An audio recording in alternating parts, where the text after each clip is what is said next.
Shalom everyone, this is Chris Shoemaker, also known as Yehuda ben Shemera, and welcome to the Daily Drosh. Today's Daily Drosh is taken from 1 Samuel chapter 22, and I'm going to be reading the first two verses rather, from the Living Bible Paraphrase. Now, as you read through the Word of God, you're going to find certain passages that become endearing to you, that jump out to you, and speak to you in a way that no other passages do. These are just one of those passages for me. It says, "So David left Gath and escaped to the cave of Adullam, and there his brothers and other relatives soon joined him. Then others began coming, those who were in any kind of trouble, such as being in debt or merely discontented, until David was the leader of about 400 men." Now we know that David ended up becoming the chosen king of Israel and the royal line that would eventually produce the Messiah Yeshua, Jesus. And, David, at this point in time, was on the run from King Saul, because King Saul was trying to take his life out of fear and jealousy, because he knew the prophecies that eventually David would become king. And David wasn't mad. David wasn't angry. David was heartbroken. And he was grieved because he loved Saul.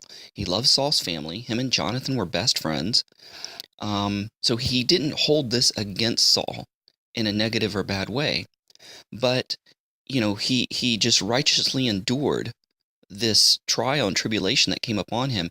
And he refused, though many opportunities were given him, he refused to kill Saul, because regardless of Saul's fear and jealousy and the wrong he did in pursuing David and attempting to murder him, assassinate him, David said, "No, I know that I'm going to eventually be king, but right now Saul is king. I cannot touch the king, because the king is anointed of God. I can't touch God's anointed. So let him do what he wants. I know he's wrong, but let God protect me. Let God take care of me." But this isn't why this verse is so endearing to me. I just wanted to preface what I'm about to say with that, because it takes a leader that has a burden. It takes somebody who has a burden, who has a heart of forgiveness and a heart of love, to successfully rally and organize the people. Because David had a good and positive attitude regarding the situation, he was able to take, verse 2, the others who were in any kind of trouble, such as being in debt or merely discontented. Now, these were people of Saul's kingdom who were in debt, who were discontented, who didn't like the way that David was being treated, who seen Saul start out humble and become very prideful and arrogant, and just seeing the decay of his rule and his reign, and how things weren't good in the kingdom, and they were discontented, they were disgruntled, they were in distress, they were in debt, they wanted change, they were angry, they were discontented, they wanted change, and they knew that David was just the man to bring about that change. So, sometimes discontentment, sometimes negative energies, sometimes negative attitudes and negative feelings can be transformed into a positive catalyst for positive change. And that's exactly what David was able to do. He rallied the people who had this angry, discontented, disgruntled, disillusioned attitudes and feelings, and was able to focus that negative energy into a positive goal, into a positive end. He kept them in check so that there wasn't anarchy, so that there wasn't chaos. It's a difference between a peaceful protest and a riot. And a lot of times we see people that are in debt, distressed, disillusioned, angry, and we see it pour out into the street. It started out as a protest, and it turns into a riot where cars are set on fire, shops are looted, things are turned upside down, and destruction lie in the wake.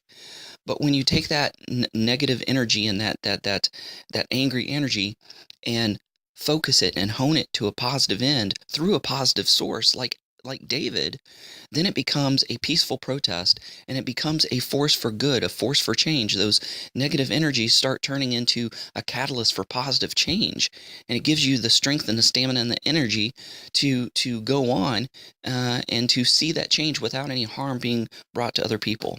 So, let's look to Messiah Yeshua. Let's look to God to take our negative energies and our feelings and our emotions, and to hone them and focus them and transform them into a positive catalyst for change in our life, in our workplaces, in our neighborhoods, in our churches and synagogues. Let's look for those positive people that we can rally behind, that God has anointed to make positive changes, and let's support them.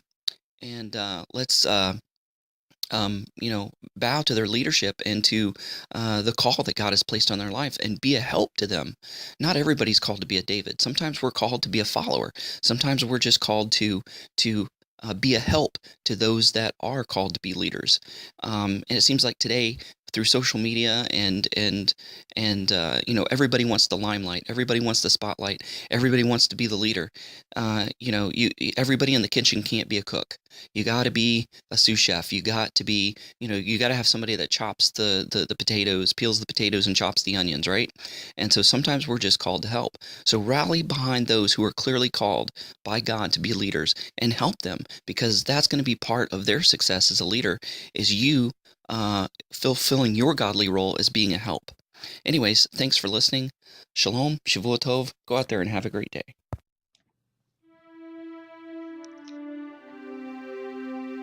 Hey guys, do you want to know all the dirt on Chris Shoemaker, also known as Yehuda ben Shomer? Then check out the Raw Confessionals. Maybe my dirt can help you stay clean.